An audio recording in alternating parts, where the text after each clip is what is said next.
So, hello, everyone coming on. This is going to be exciting, fun. We're already chit-chatting in the box there, sharing our love of different things and soldering and collecting and crafts. So, I am glad to say hello to everyone. My name is Allison Lee. I'm the host at CraftCast. I'm sure lots of you have taken some of our wonderful CraftCast classes, and I've been doing a lot of these free sessions with wonderful instructors from around the world. And then I thought, you know what? I'm going to give one on soldering because I have a soldering class. So, in the next half hour, you're going to see some basic soldering. Please put your questions in the chat box, and we will try to get to all of it. But just so you know up front, there's the class that this comes from, where you learn to make all three of those cuffs is over 2 hours of materials. Misty just put the link in there. You're getting also a coupon code for that. Um, and you'll learn what the great thing about is those three pieces. They're fun pieces to wear, but by the time you finish, because of the repetition, each one of those pieces, you will know how to solder, dap, make granules. So today we're going to go into just a little bit of the fun you can have with some simple techniques. So let me start by also saying your coupon code is solder20. That'll give you 20% off everything over at CraftCast. You can take a sneak peek, under the live webinars coming up. We're still putting things up. We haven't announced them all yet, but you can use your code on them. That's just a little cheat up front right now, because there's some great classes already listed in there. Plus, there's the free I Love Tools coming up October 7th. We have lots of fun stuff, is all I'm saying. So make sure and look at it all. All right, so let me start here by this is the class I did a while ago on soldering. Now, I want to tell you just a little bit of my background. So, a whole bunch of years ago in New York City, I saw a person, they came in, I was art directing, and they had on a beautiful ring with enameling. And I was fascinated by it. And she said she was learning, I think she might have said silversmithing or goldsmithing at the time, at a school on the Upper West Side, right above Zabar's. That was it. I went. First night I saw an amazing teacher named Bob Kulik, who was quite famous for his paintings, his framing, but he also was a master goldsmith, and he had brought back Byzantine goldsmithing projects and the formula for 22 karat. I was fascinated.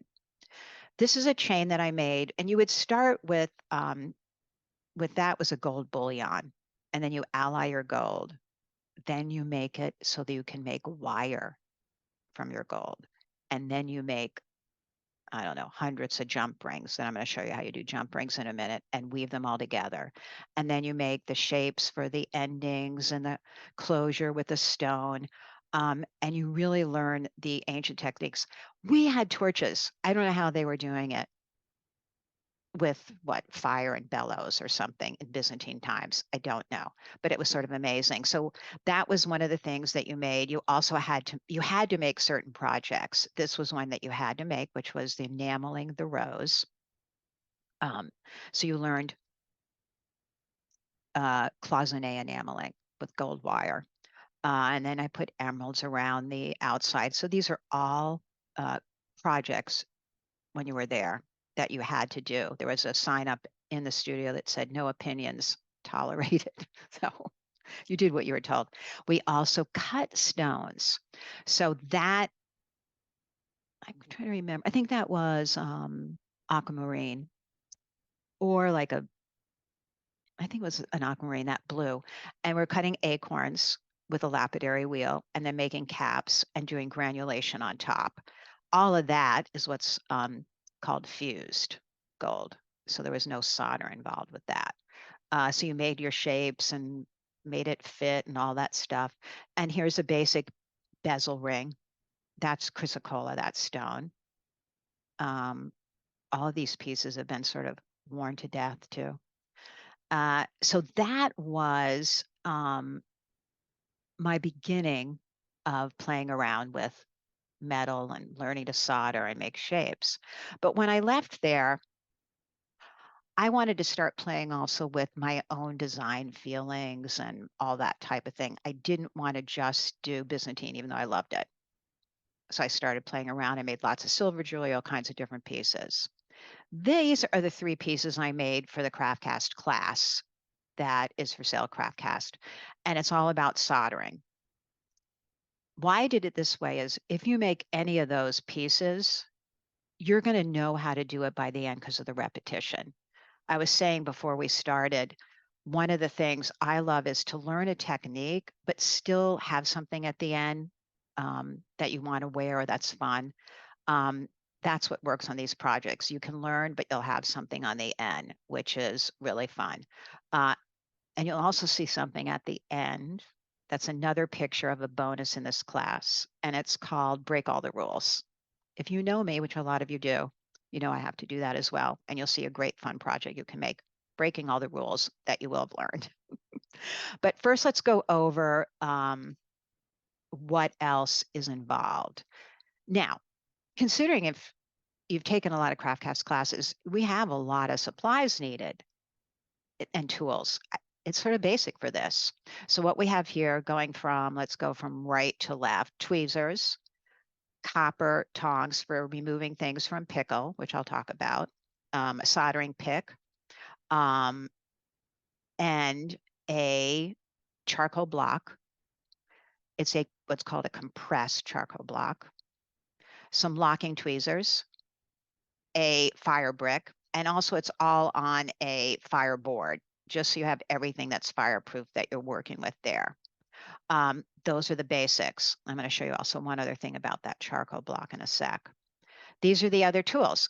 Now, Sparex number 2 is what's called pickle. It's what you use to clean your silver after you've soldered to make it shiny and remove everything. And it's mixed with water, you heat it. All these things I go into detail also in the class. Then you need a flux. The yellowish green flux there is the kind I like to use. I believe they called, well, for a while it was called indicator flux because it has a color on it. What's key about that flux for me, and you'll see how I use it in a minute, is see that needle point on top? That gives a little drop of flux, which I love because it's a great way to control. And here's a tip. When you get that, they're very inexpensive on Amazon. And it clogs, just put it under hot water and it'll clear it right out when it won't come out. This handy flux, I don't know why it's called handy flux.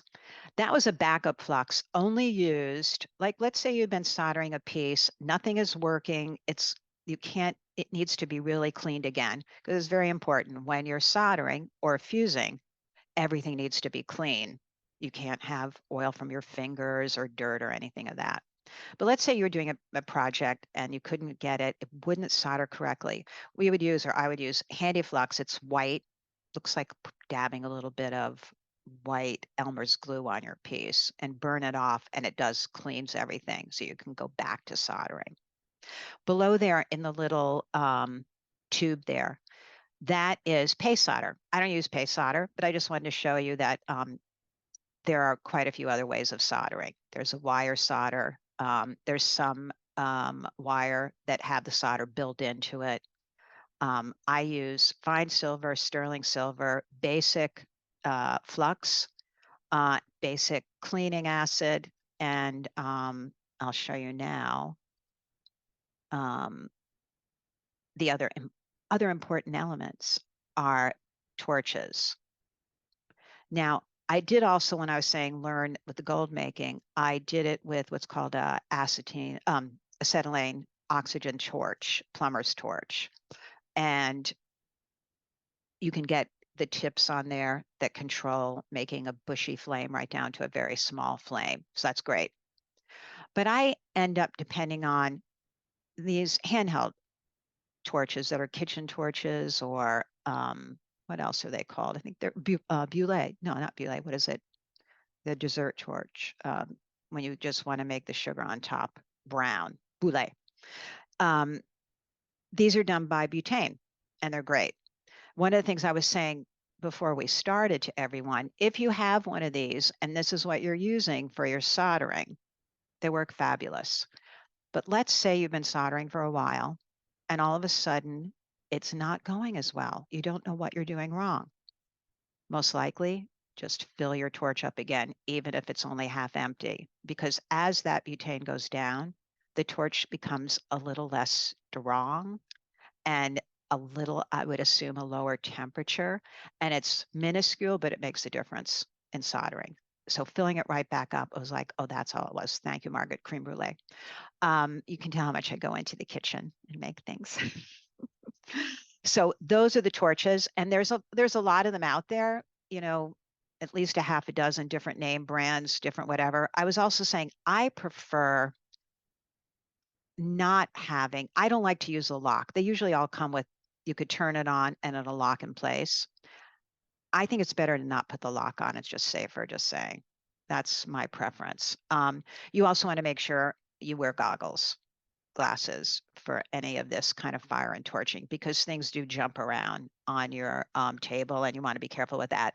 And when they jump around, it's hot jumping around. So you want to definitely have on protective eyewear. So those are the basic tools, not a lot. Um, and now we're going to go into some of the solders. Okay, so here we have easy, medium, hard, IT. IT just stands for intense temperature. That's called extra hard as well. Uh, and these are just sheet solders. You're going to cut out little pieces. Why that one is red at the end? I'll tell you why. Because when you start cutting these apart, they all look the same, your little pieces. So if you color the back with magic marker, like I did right there for E for easy, I put it all on the front, lots of repetitive marks, but I colored the back. So you'll see when it's on my desk, it'll still show up. Now there's some wire solder. Again, it's just not my choice. I like to work with the flat solders here. They all have different temperatures of melting, medium, hard. Medium is lower in temperature than hard. Easy melts at the lowest temperature, which you will also see in a second. It only comes that little bit of E put on the top stamp, and that's why I mark it all over again and then color the back, like I said. So that way on my desk, I know if it's a little piece of red on my desk, it's easy. And I have different colors for the other ones. And it's just a way to keep track of them because you'll see how those get all over. And you need all of them because you plan different projects based on the temperatures of these. And you'll see why coming up, right? It's a good idea, right? So here we are. So here's easy. I use my Joyce Chen scissors for cutting. They make a little thing called a nibbler that'll do little pieces. But again, scissors, I can cut the exact size I want, whether it's really tiny or bigger. So I like just cutting it myself. I don't need a nibbler, even though I love tools. And I don't know if you're familiar with Joyce Chen scissors. They're great for all of this. So there you go. That's how small the pieces are. So see how the red shows up? And I know which color solder I'm playing with at that point. If I had some medium in there and some hard and some IT, I could tell by the colors. This is another way I store them all. Now, 20 karat, 18 karat, those are gold solders and they're expensive. So I careful how I store them. And this is a great way when you have stuff left over. I don't know, those pill cases work great. I use all the carats, the IT, the hard, the medium. I had the easy and one other. I don't use a lot of easy solder either, so that was sort of funny. But it's a great way to store all of that, I think. So it's not flying all over any place. Charcoal block, compressed charcoal block is my choice. Make sure that you put wire around it. Why is that? Because when you fire it a whole bunch, eventually it'll crack open like charcoal in the fireplace in your barbecue, and you don't want a piece of hot charcoal falling in your lap. So another important tip. If you put the wire around it, it'll all keep together. And then I put that on top of another fireproof And then here is the flux. Watch how little comes out from that point. Boop, little one, boop. And that's the control I really like, that little. And like I said, if it gets clogged, you just put it under hot water and it'll be fine. I don't know. They call it indicator flux. I guess you can see it as well. So it's great. Um, and yeah, highly recommend that as a way of putting your little flux on. That's that. Pretty easy with the setup of the tools. Pretty basic is what I have to say. All right, so now we're going to make a granule. If you've never seen this, how fun. There's a piece of fine silver, a little bit of scrap. Watch, I always move the torch. You don't want to just direct it. You want your hand always to be moving. Um, two reasons. You don't want to be stuck one place and make a hole and burn something, and it gives you more control to get out fast if you're already moving. So there you go. It's melting. It's good to see. You don't want to go that far when you're fusing or soldering. You stop just before that. But I wanted to show you how to make a granule because this is so fun. And there we go. Now you have a nice round ball that you can use for embellishment, which is how one of those projects that you see in the class gets started. And it's a great way to have any of your little leftover pieces of silver, turn it into different balls to use for design. Great fun. Um, and easy to do and very satisfying. Now here's casting grain. Let me pause right there for 1 second and take any questions. What kind of wire to wrap around the block? Susan, it's just junk wire, just something, you know, what do they usually refer to that wire as? Just basic wire, you know, anything you have that's just you don't care about. It's just to hold it in place, wrap it around a whole bunch of times, just to keep it from when it does break, which it usually does with a lot of firing. You just don't want a piece falling on your lap. Uh, you use stainless steel wire for wrapping charcoal block. There you go. That's great. The flux, that flux is just basic. They call it indicator flux. I think if in the video class, there you do get a PDF with a list of all that kind of thing in there as well. Binding wire. Thank you, Suzanne. Binding wire was what I was trying to think of. You can use copper wire. It doesn't, you're not burning it or anything. You just wanted to make sure that you like when it cracks, that it doesn't crack and fall in your lap. You'll see it crack. I have charcoal blocks that I've kept using even when they've cracked. It's not, you can keep going. You just want to make sure it doesn't fall on your lap. That being said, make sure your hair is pulled back. Make sure you have on clothes that are not easily flammable. You know, those are the important things. We're working small, but it's still important if something goes flying at you. Thank you very much for the binding wire. Uh, let's see, great tip, coloring the back of the color coat. Yeah, right. Coloring it is very good. Joyce and scissors. Yep, they're the best. Okay, so good. So you guys like all my tips so far. All right, so casting grain. Casting grain is what you can buy from, well, I would go into the jewelry district, but you can buy it online from any of the metal suppliers. And that's what it looks like. That's sterling silver casting grain right there. Uh, why did I buy it back then? I don't know, it was for a project. It could have been for that class that I was making something else for. So you could buy them and it's sort of fun because you have all those different little sizes and you can use it how you want. There's the cuff that I show you how to make in that class and how to get all of the granules on there and make it all work and changing your solders and all of that type of thing. And it's fun. You could do all big granules, small granules. It's just a fun piece to also learn with how to do everything. And casting grain is one way to already buy a bunch of granules if you want. And then you can use them on your metal clay work too. I mean, it's just fun. And when you make your granules, you could do a little divot in your charcoal block so it fills that area. If you want to make sure all of your granules are the same size, you just cut the exact same size of silver. Silver wire you can use, cut the exact same size of silver wire each time and you'll get the same size granule. So those are some of the fun tips about that. All right, so now we're going to go into some jump ring fusing. So let me just stop here for 1 sec. I'm going to show you the technique with jump rings. Same technique no matter what you're using. This technique I'm showing you right here in a sec is fusing. Simply means you're using metal to metal without any solder. You're just fusing them together so like it was one piece. That's it. This is the hardest one to do because you have to catch it, and you'll see in a second what I mean. So these are a bunch of jump rings. I'm going to roll the video here and you'll see it. You'll see a little light go through that line right at the bottom. Now I'm going through again, keeping my torch moving, making sure everything is hot. I'm pulling this one up because I want to show you it's not set up well. See how it's sort of wonky there? I'm going to push it down now just a little bit, push it down to get it end to end. But I got lucky on this one. You'll see it still worked.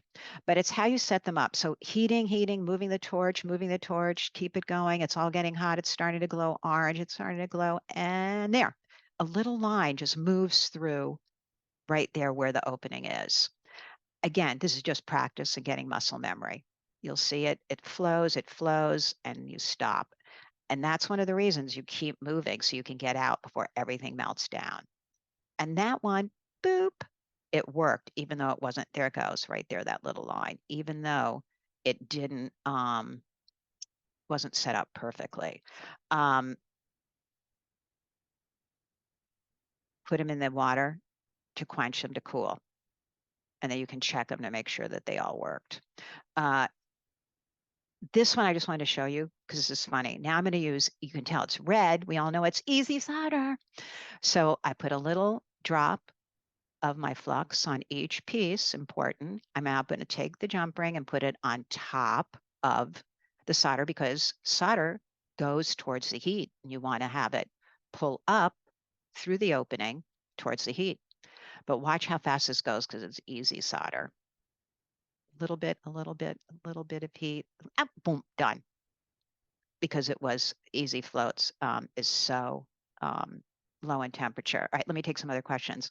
Does the carbon block absorb heat? Yes, and it holds heat, I guess is the best way to say it. So it keeps warm. So let's say like you'll see in the next video, let me just move up to the beginning of it. You'll see in the next video, I set up a whole block of jump rings. So the block starts holding heat, which helps make the solder go faster, if that answers your question. So it does absorb heat that way, and it helps you. Fusing jump rings is like magic. I know it is, right? How do you fuse jump rings when they are in a piece without burning the surrounding metal or beads? That's, I'd have to see if there was a possibility, but that's tricky. You know, when you go to the jewelry district to get repairs in the city, you know, they're either going to take a piece apart or they're going to cover everything with one of the heat reduction foams. That might be something you can do, but it is pretty tricky and dangerous. But there are, I forget a name brand of it. We can find one for you where you sort of like a whipped cream, where you can spray it on all the areas you don't want to get hot and then only work quickly with that one area. So it's tricky, but there are ways. I don't think a fiber blanket would get into, I don't know what your project looks like, but the foam goes in everywhere. So that could help in that. You know, that's it. Those are tricky situations for sure. You want to make sure that everything is protected. I think foam is a better way to go for that because if you have beads, they can't take the heat at all. So it's a tricky one for sure. All right, let me show a great question. Thank you for that. So now I just want to show you a bunch of jump rings and we'll see a whole bunch of them. There I'm just testing with the easy. It went great. I'll put that in pickle, which will clean off any of the brown from the firing and make them all shiny and pretty and cleaned up.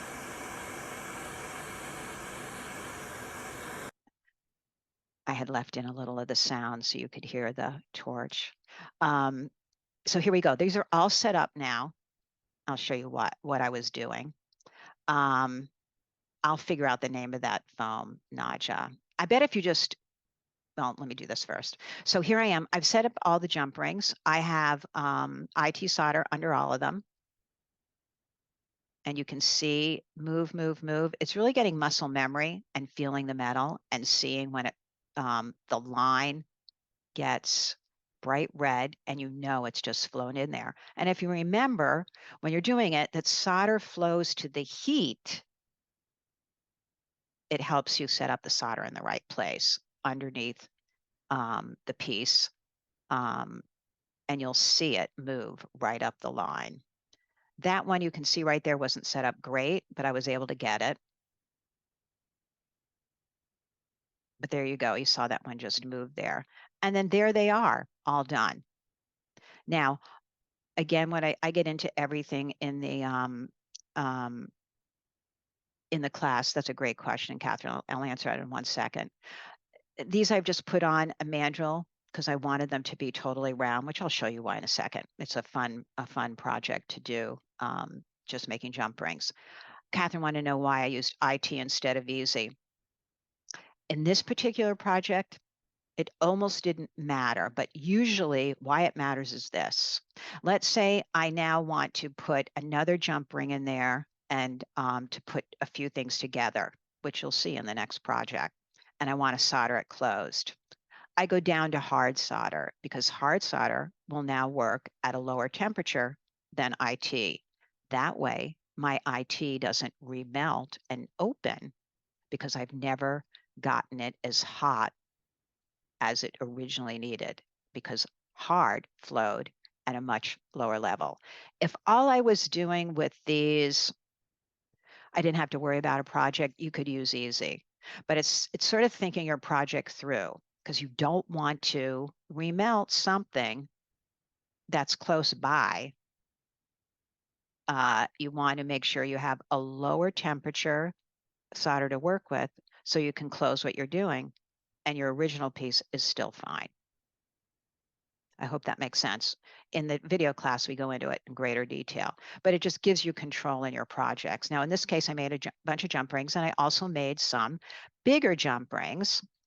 And you can see right there that they soldered. And I did wonky shapes because I just wanted them to be closed nicely.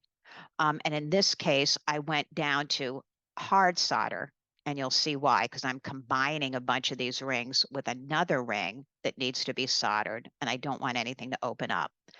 That's when you can also use some of the protective cooling gels or foams on materials so that it keeps it at a slightly lower temperature. IT solder, um, Lisa, it just stands for intense temperature. That's all. It's actually called in a lot of places, it's hard and extra hard. So it's just easy, medium, hard, extra hard. I will not quote the right temperatures for what each one melts at, but extra hard or IT melts at the highest temperature and easy at the lowest temperature within that little range of silver, sterling silver, or fine silver. So it gives you some control. I hope that makes sense. Yeah, extra hard. And I think you can still buy IT in places, but I've seen it called both things, hard and extra hard. So it just gives you a little more of a range. I've also seen people take any of those solders and put them through a rolling mill to make them even thinner if they needed a really thin little piece to melt fast. So you can play around with your solders. Now, I showed you in the beginning, we had some wire solder that I showed you. I like working with the flat. I just see it better and more control. I'm not a wire soldering person, so but it's out there. You can also play with that. I don't. Yep, Cheryl. I don't use paste solder because I just didn't start that way, and it's muscle memory and habit. Nothing wrong with it. It's just not the way I was taught years ago. So for me, this is just I can solder rings closed without making a mistake for a long time because I have muscle memory for it. That's all. So it's the same type of thing. Just start with whatever you're comfortable with. Bonnie, also called eutectic solder. Really, the extra hard is called that? I've never heard that phrase before, but that's interesting. It just gives you more range to play with. If you were soldering a huge a big piece, and you had lots of pieces, you want to make sure that each new piece you add, that you can add with less heat so nothing else opens up. That's the reason. So there's the larger ones that I made, and I was just playing around also for doing this class for all you guys, and I thought, oh, let's just play and make some fun earrings with hoops. And I think that's a great project to play with and use jump rings for. And those are all soldered closed. Now, the little rings on top, soldered closed. You just want to make sure that I just changed my soldering from IT hard down to medium. I don't think I ever used easy on any of these, but it just worked out that way. So look how fun that is to just play with some simple jump rings and make something. Um, let's see, who you used it with enamel work. Okay, interesting.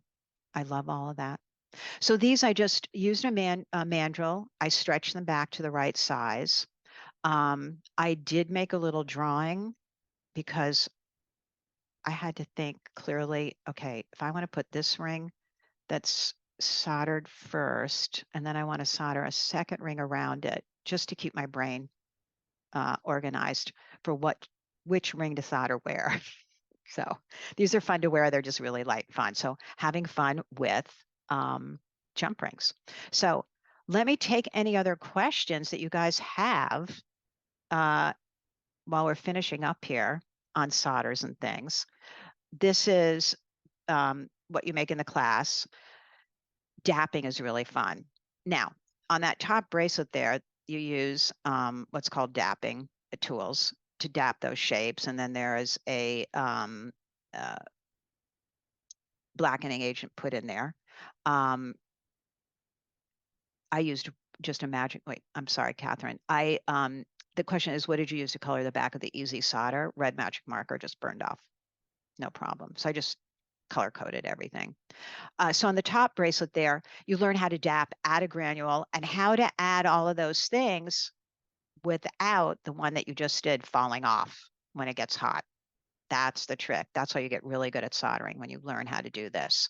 Now, those dapped shapes are usually exactly round. In the very beginning, I showed you a piece I made that was an acorn with a cap on it. I just then played creatively with the shapes to make them look more fun and flower-like. Um, and that's why they're those shapes. So you'll see how you can play around with dapping and do all of that. So these are fun bracelets to learn to make, to combine, and you definitely learn your skills by the end because of the repetition. So that is why it's really fun. All right, so now I think I'm just showing you, let me just see here. Oh, this was another thing that was added into the class. So there's taking a few of the elements, a dapped flower, a stone, a bezel set, some granules. So just to show that there's different ideas to mix it all up. And then you get really good at soldering, especially in soldering on a round surface. And then you're good at doing it all. And then, as I said, in this class, there is a bonus video. I call this Breaking All the Rules. This is so fun to do um, that you just use all your scraps. I tell you how to do it. It's great fun. Um, What did you use? Okay, so we did that, Catherine. Is soldering fine silver different from soldering sterling? No, same process.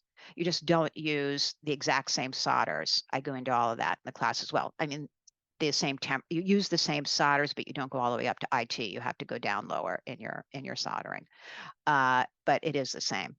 But this is really, really fun to do as well. I give you all kinds of ideas on how to go wild with everything in your scraps. You don't, that's one of the great things. You're welcome, hon. You don't have to waste a thing with this. It's great fun. Um, do you ever use a soldering iron? Not for silver. Yes, for electronics, but never in silver. I don't even know what. you want to hear something crazy, Barb? I actually was using a soldering iron. Do I have it nearby? I don't think I do. Oh, maybe I can reach this. Let's see. I was doing flowers with material. I think this was on, oh, this is coming up in the next Isle of Tools. I show you how to make some of these. So I was making flowers out of material and I wanted to curl the edges of the material. And the material is stiffened with this product I'll tell you about in Isle of Tools. And I used a little soldering iron on the end of those to try and curl it and heat it. So that's the only time I've used it. Let's see, can you solder a piece that has aura gold on it? That's a good question. I don't know the definite answer to that. I don't know what would happen, to be very honest, Linda. Or I'm sorry, Catherine. I'm not sure. I have put aura gold on things and I don't know. You know, one of the things for sure is how far away is the solder that you want to do from the aura gold? And can you cover it enough with one of the cooling solutions to not let it melt? I bet someone who's good with that would be able to do it. Um, let's see, Linda, the soldering iron thing. Look for Tiffany soft soldering. Oh, okay. I will look at that. Thank you. Are you putting me down another rabbit hole, Linda? Should I say no, thank you? Oh, what we do to each other. Naja, have you used glass cabochon in bezel set soldering? I have. Yeah. I've made tons of glass cabochons that I did in flame working and all kinds of things and set them in bezel set. Now, there's no problem. You're just working with setting a gem. Just like in the JPEG right before here, let me see if I can back up that little bit. I don't know if I can. Yeah, that could be a glass cabochon right in there set. So no problem. You'll learn how to do that. I set tons of glass cabochons. Now you're not soldering after you've set it. That's the last thing you do. That's important. Margaret said, I don't think most soldering irons get hot enough to solder silver. Yeah, I didn't think so either. Yes, you can solder a piece with 22 or 22. There you go. Hi, Lisa Barnes. Thank you. I know, Linda, that's a big rabbit hole. That's not fair. So yes, it is fun. There's lots you can do. I think really the fun thing about soldering is it's a skill to just practice. It's definitely one of those practicing ones, just like repeating your knitting or your crocheting, and then you can do it with muscle memory. Um, that's exactly what soldering is. But these projects in that class are a great way to still have something fun at the end of doing all the repetitive work. And so here I just, yeah, it's fun. I love doing this bonus. That's what the class looks like. It's when you see it on Craftcast. Misty's been putting the link in there. She can put it in one more time so you have it. There you go. Look at that. Misty, you're the best. You'll see it in there. You'll learn tons. And then don't forget, you also have a coupon code, good for a week, solder 20 will take 20% off everything. There's lots of great classes in there. I mean, the teachers who teach on Craftcast are the best. So I know Misty is so good. You can, any questions too, just support at craftcast.com and Misty or I will, Misty is great. She'll answer questions myself, any other technical questions we missed today. Please just email. We love chatting and going down rabbit holes. So you're welcome, Lynn. Thank you everyone for coming on. It was a fun little, right? It's a fun little almost 40 minutes. And I love seeing all of you. You're welcome. You're welcome. There'll be, make sure if you're not, sign up for on the website, subscribe to our newsletter because we announce everything there. You'll get an email with where to look at the recording for this. And we have lots of great new classes coming up. So fun, fun. Thank you, everyone. Oh no, Leslie, well, you'll get the link for the to watch the recording. So thank you everyone for coming. It's really a pleasure. I love having you all come on and I look forward to seeing you again. Everyone, bye-bye.